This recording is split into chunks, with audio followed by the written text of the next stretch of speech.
सांभाळ स्वतःला प्लीज, आमच्यासाठी. हे बघ राजकुमार, आम्ही सगळे तुझ्या मनाची अवस्था समजू शकतो, पण प्लीज गोष्टी मनात दाबून ठेवू नकोस.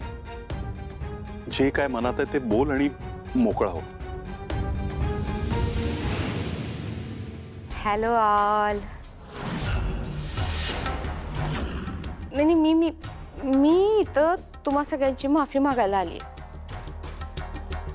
आजपर्यंत मी जे काही तुमच्या सगळ्यांसोबत वाईट वागले ना, त्याचा पश्चाताप होतोय हो मला. त्याच्याबद्दल सगळ्यांना सॉरी म्हणायचे बस.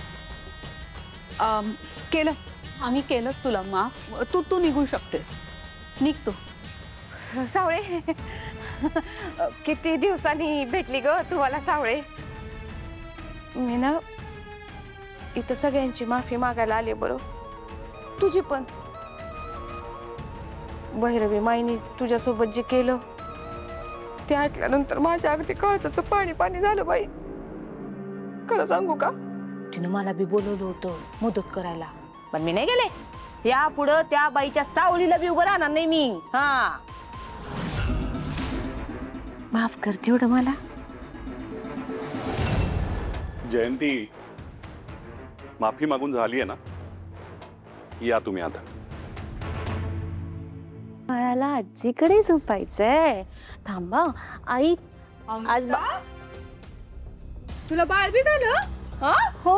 हो ग बाई, म्हणजे वरण भातावर डायरेक्ट तूप नाही, साजूक तूप. हो ग बाई, साजूक तूप. बघू बरं मला कसं. तुम्ही ऐका, मी नंतर बघा. तुम्ही निघा आता, शांत चला. आओ, असं काय करताय? मेंढळेंचा वारस आहे. मला पाहू दे तरी, कुणासारखा दिसतो? मॉम सारखा, डॅड सारखा, का त्याच्या बाबांसारखा? बघू नंतर बघा. चल चल तू. तुला सांगू द्या, मला कोण आलाय तुला भेटायला? जयंती वहिनी आल्या. तुला माहित, जयंती वहिनी म्हणजे तुझी सावली काकू आहे ना, तिची वहिनी. पण ही काय बोलेलो? हा, जयंती मावशी. पावशी. बोल बोल, मावशी. आपण हिच्यापासून लांब राहायचं. खूप लबाड आहे, लांब राहायचं, कळलं? अमृता, नाही म्हणजे असं म्हणतात की लहान मुलांना जरा चांगलं चुंगलं शिकवावं. असू दे, पहिल्यांदाच भेटते ना तिला. हे घे, 50 रुपये देते, घे.